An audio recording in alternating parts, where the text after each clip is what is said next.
A very good morning, Roger. You have been in our network for a long, long time, and you're a great researcher, and it's an honor for me to be able to interview you. Can you tell us a little bit about PLN? What is it, and what does it do?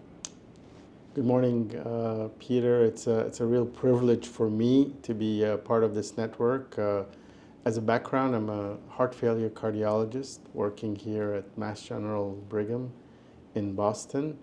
I direct the Gene and Cell Therapy Institute, and that's been my focus for many decades. In terms of phospholamban, it's an important protein that regulates how the heart functions. And even though it's a relatively small protein, it actually has a very big effect on both the strength of the heart and how it relaxes. And mutations that were found in this protein have shown to be quite impactful on the heart and also on the health of the patients. So one of those mutations is the R14 mutation, because there's a deletion of a specific amino acid, which is a building block of a protein.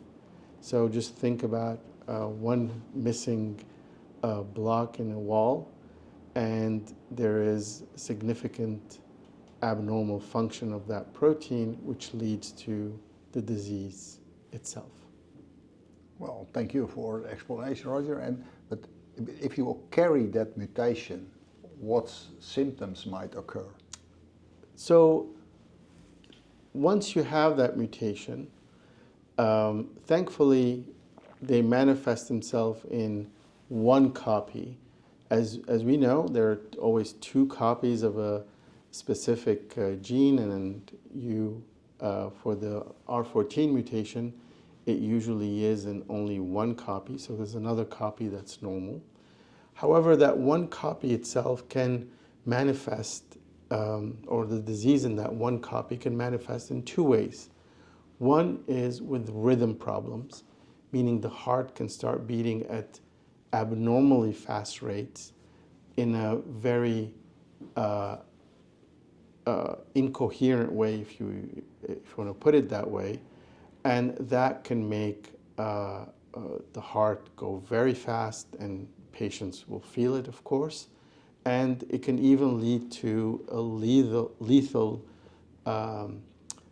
type of rhythm problem, and that's very important to identify early on. Another manifestation is heart failure. And the heart failure comes from the fact that the muscle cell cannot contract well enough with this mutation and starts to weaken, and you end up with a very enlarged heart. And the symptoms there are shortness of breath, chest pain, inability to exercise, all the symptoms of heart failure. And sometimes you have patients who have both of these manifestations, a rhythm problem plus the heart failure. Now, in general, if a patient has this mutation, by the age of 60, more than half of them will have one of these manifestations or both. So it's a disease where once you are diagnosed with this mutation, there's a high chance that you will manifest symptoms and need treatment. Yes, and the carriers, because in the US there are carriers. Can you tell us a little bit about the background of the carriers, how it, Sure. Where it came from? So this mutation has been identified mainly in the north of the Netherlands, in the area called Groningen. And studies show that most likely 600 to 700 years ago, the first family with that mutation started from that area. And as we know, Dutch are travelers. There's been a lot of migration, including to North America. So Canada and the US have families with this mutation based on this background.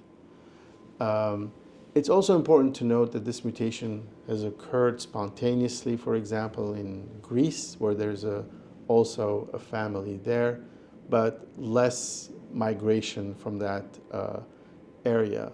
Most of the known R14 patients have a direct link to Dutch ancestry.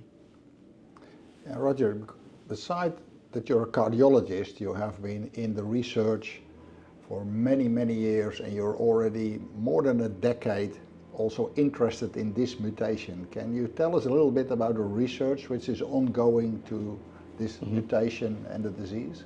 Sure. So I have worked on a certain aspect of phospholamban in general heart failure in close collaboration with Dr. Litsa Kranius.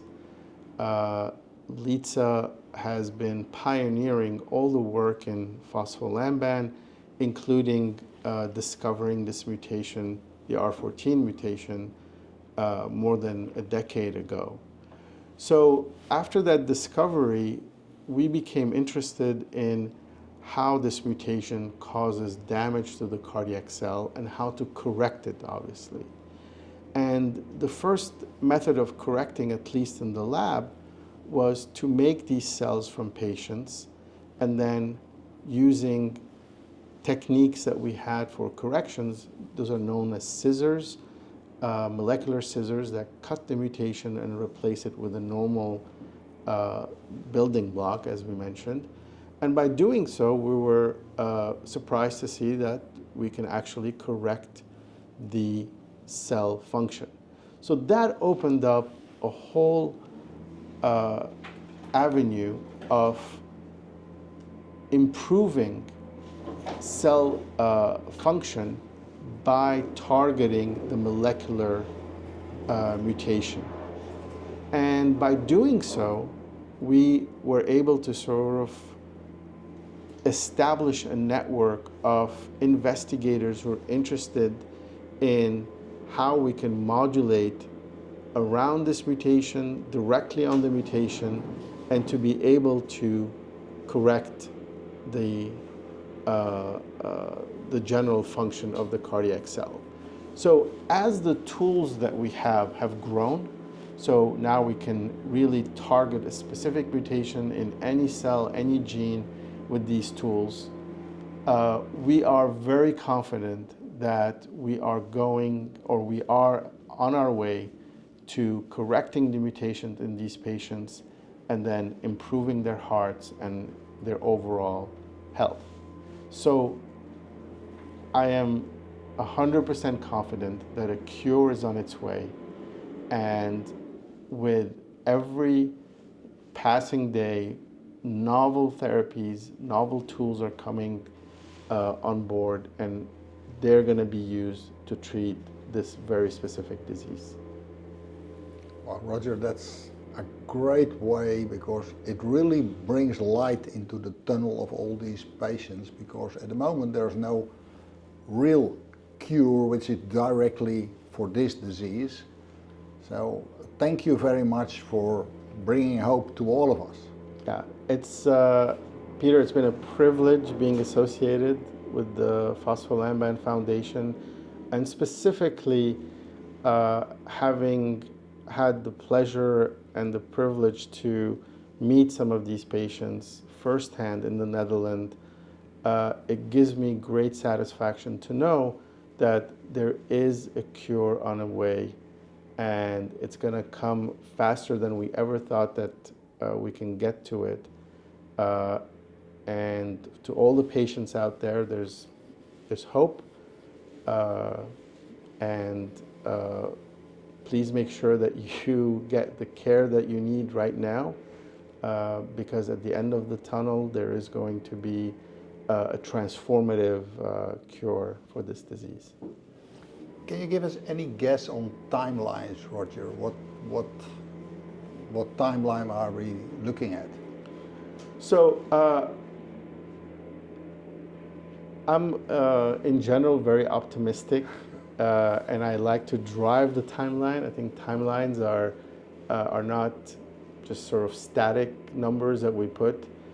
So I would like to have the field move fast enough so that in 2 to 3 years we have a therapy on hand, whether experimentally or on the market. We should have in a couple of years a therapy that's curative for this disease. Thank you, Roger. You're welcome. Thank you.